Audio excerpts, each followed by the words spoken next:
Kyokushin, one of the strongest and most popular karate styles. This style is undoubtedly had proven its effectiveness and seriousness. For many years, Kyokushin showed that its style is effective not only in Kyokushin tournaments, but in the biggest rings in the world like K1, UFC, and other big organizations. Also me, being a Kyokushin practitioner for a long time, it built my fighting psychology, which is never give up no matter what. But as a martial art enthusiast, it gives me a lot of questions about the reality of Kyokushin. Can Kyokushin work in other martial arts if you only limit yourself by training only Kyokushin? Can karate work in real-life self-defense scenarios?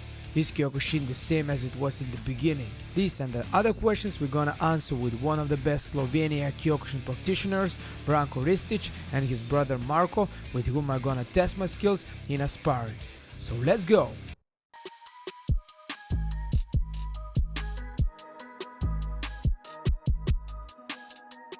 Welcome guys to my Kudo channel. Today we have a special guest, Branko. Honestly, we met only today, so I don't know too much about you. Yes, so nice to meet I would you. like to ask something about like how you came to karate and what karate style do you represent now?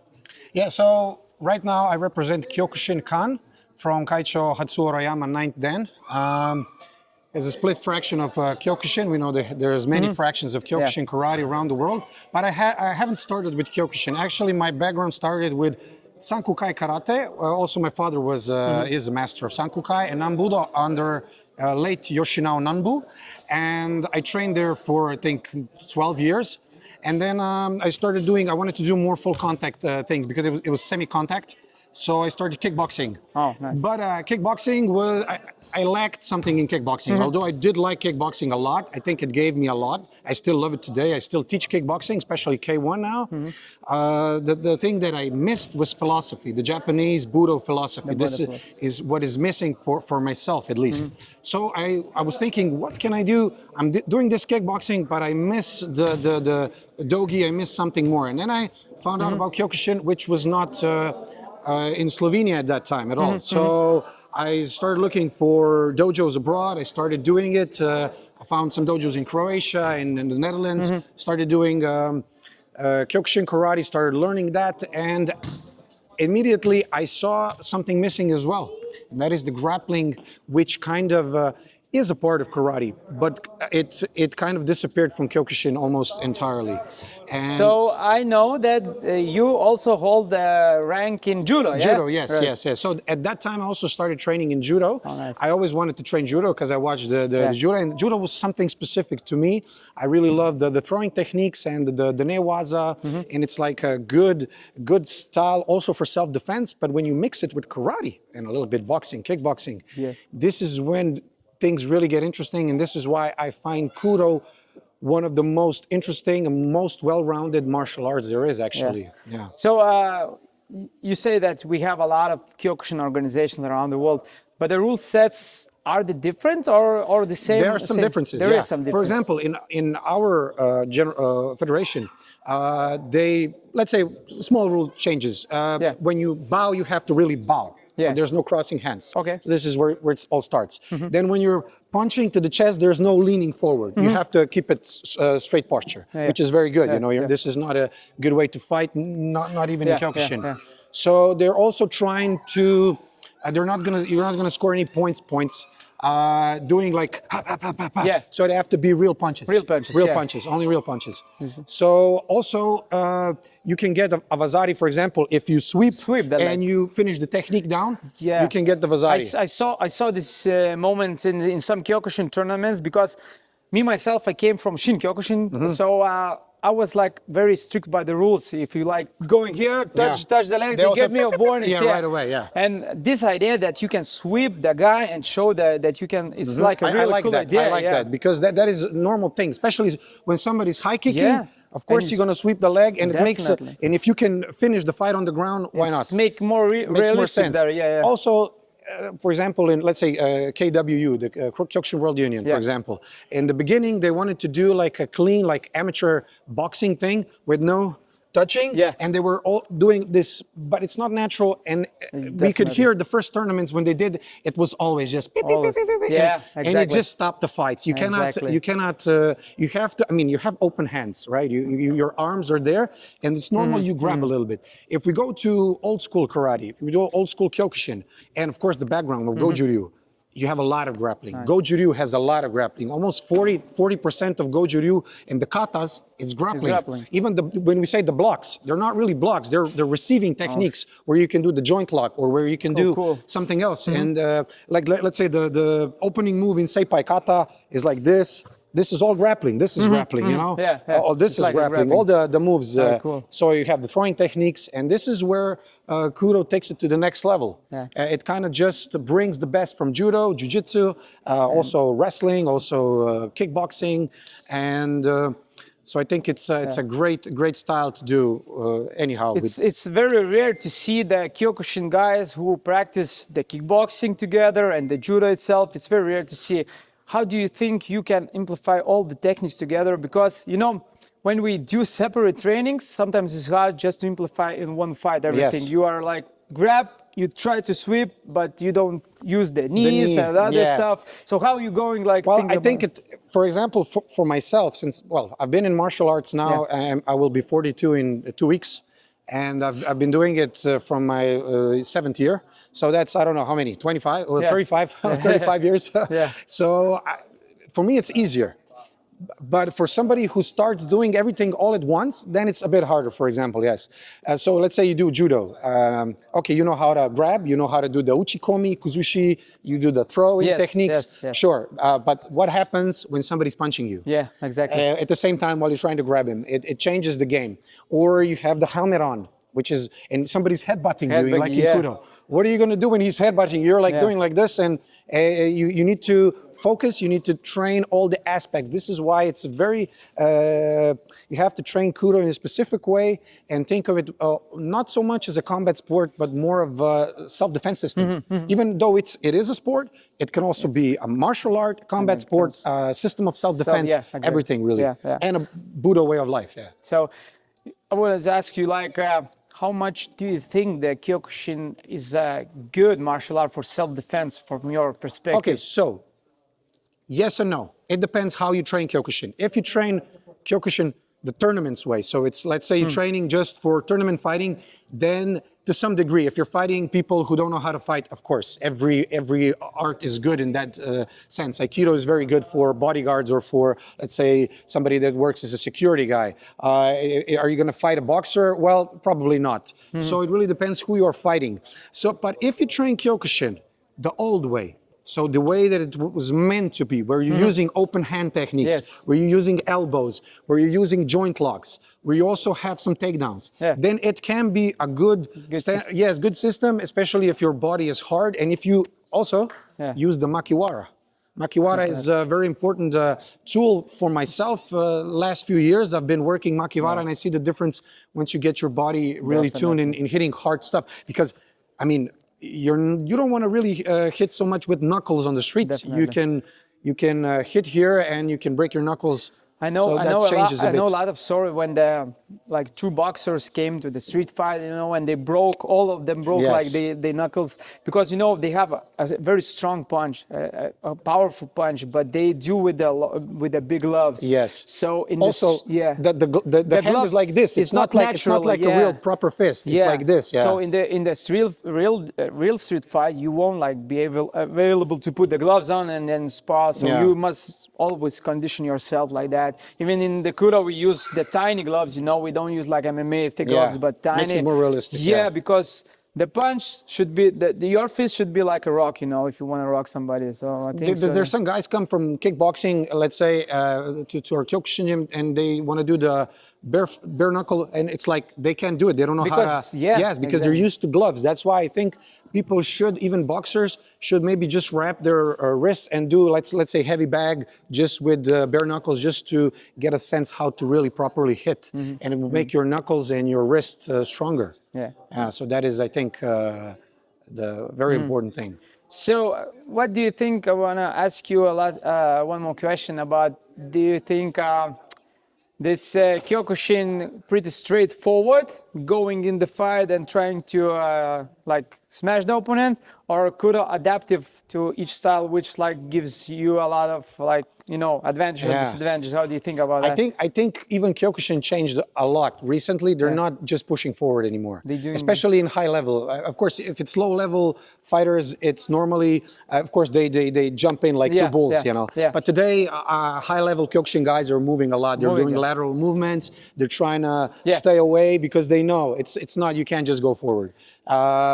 But in let's say in Kudo, even more so, because you have head punching and you also have the grappling where you grab, you can turn someone around. So it makes more sense. You want to do the sabaki, the changement, the circular movement, and it makes, I like to do it as well. For me, the movement is, I always say movement is winning half of the fight, almost. So it's like, because if you can get the range, if you can close the range or move out of the range when you want to, you have a lot of advantage. If you're only fighting, let's say inside or only outside, or you don't know how to move sideways, you have a big problem with somebody who can move any direction. Do you think that being a Kyokushin fighter, you can adapt to Kudo style easily? Yes, I think you can. I mean, if you're not strictly used to having your arms low, you can do it. Adapt. Yes, and also maybe it's good. I mean, like I said, some Kyokushin dojos still do, like say the John Blooming, late John Blooming. They'll do a lot of grappling. In Kyokushinkan, they do a lot of grappling, especially because we have a lot of bunkai techniques, and they do a lot of also grappling and urawaza, the joint locking techniques, the standing joint locks.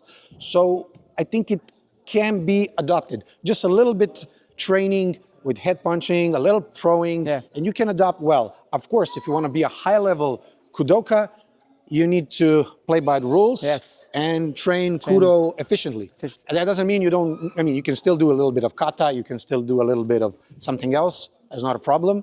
But you need to focus on the rule set, and because it's just the little things. Kudo has so many levels of fighting. I mean, just let's say you mentioned earlier, the MMA guys come, they think it's going to be easy, but they're not used to grabbing the gi. It makes things so different. So many more things can be accomplished. You can have the chokes here. I mean, you grab here, and the control is so much different. Punch and kick, grabbing. And so it's the little things that can change the fight. So I'm gonna spar with your student under 3 rules. Please keep him safe. He had a fight a week ago. Of course. He won the fight. So I want to ask your expectations. We're gonna fight. First rule is gonna be Kyokushin rule. Second rule, we're gonna fight under Kudo rule, and third rule, we're gonna do like a mixed MMA rule sets. How do you think he's gonna adapt to every rule set? So he's pretty good. He's actually he's a kickboxer mostly now. His background is Kyokushin, but he's mostly kickboxer now. So I think stand-up is no problem for him. He's a K1 fighter. He's not a judoka level myself. I did a little judo. So I think the place where the grabbing comes in could pose a little problem for him, especially the newaza, the ground techniques could pose a little problem. But he has a reach advantage. He's really fast, and his strikes are really sharp, and he has nasty leg kicks. Oh, nice. Cool. But of course, we're going to do a light sparring. Okay, let's go. Let's go.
So, Branko, I fought against your student in under 3 different rule sets. Yeah. What's your opinion about that?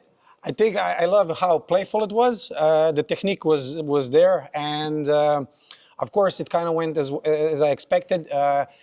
He did good on his feet, striking wise. A little bit more problems when it comes to grappling, where he is not as home as striking yet, but I think he wants to learn, and I think everybody today needs to learn striking and grappling. Yeah. Both, yes. You combine together everything, Yeah. yeah. So, your opinion when you see all the three sparrings, which you love most? The more techniques. Oh, well, for me, Kudo. More than MMA. I do like MMA, but Kudo for me is number one. Just in terms of you can do more because you can grab the gi and much more you can do in that sense. Also, it's still a sport. It's still a Budo art. It's not gladiator fighting, and but it's still full contact. So you're a martial artist, you're a fighter, but you're also a gentleman. So, Marko, we spar under 3 different rule sets. Yeah. Which one for you was the toughest one? The toughest one, Kudo for sure. Kudo for sure. Yeah. Because once you started grabbing my gi, it was very confusing. What you can say you was like first time in this helmet, yeah? Yeah. What was the... Breathing was very tough. Very tough. You can see everything very well, so that's good. There's no like restrictions. So, but breathing is tough. Yeah. We fought first right under Kyokushin rules. Me, myself, I did not do Kyokushin for a long time. I know that you also didn't do for a long time. How was the I think we rules? were both a bit reserved, maybe. Yeah. We didn't do like full combos. It was a bit touchy, but I think it went well. So, if you like can say about these last 2 rules set like Kudo and the MMA, try to make a head strikes, which was convenient for you to throw. Like it was a safer one, or you just throw a more combination. In which part of the sparring you think you felt really well? I think in Kudo I didn't try to throw so many combos because once it's 1, 2, 3 punches, then we close the distance, and then it's basically grabbing stuff. So in MMA, I think I'm more comfortable with combos going in and out. But here, once you're inside, you have to grapple. So. So do you think that if you put the kickboxing and adding some grappling in itself, you can reach like a good level in this type of rules? Yeah, I think so. Yeah, because kickboxing is of course a great base for striking, and but definitely the gi changes everything. And what do you like? You like what week ago you competed in kickboxing match? With the big gloves, with 10 ounces, Yeah. Now you put the six or 4, I think so. I think we had 4s maybe. Yeah. How the difference was from this? The difference is huge, but I actually like it. Do you feel like more comfortable with the small gloves, I or think I a do. little bit afraid? No, I think I feel comfortable with them, So kickboxing helps a lot to get used to the head punches, even the small punches. Yeah, even that, because I mean, some kickboxers are very have like a high guard, very close, but I'm not one of those. I like to move and to keep my hands. Yeah, and you got a very good sweep. You caught me 2 times even in Kudo match, and this is like a perfect timing for catch the moment, because I tried to jab you and you just like make a sweep. Yes, I love sweeping. Yeah, that's inside, outside. That's a kind of that's the kind of very good stuff you can add to your base if you want to be more like mixed martial artist than like strict to one rule. It's kind of good. Yeah, but I think I didn't capitalize on it. I sweeped you, but then I didn't continue. Like that's what I need. Because I think in Kudo you would have to go, right? Yeah, we definitely go on the front, make a kime or just control the position. So thank you, Sensei, for the Thank you so much. It was really interesting and very. We learned a lot today, so I hope to train with you again. Yeah, and thank you, Marko, for the. Thank you so much for the fight. It was very good. Amazing. Yeah. So keep watching. Thank you, guys. Us.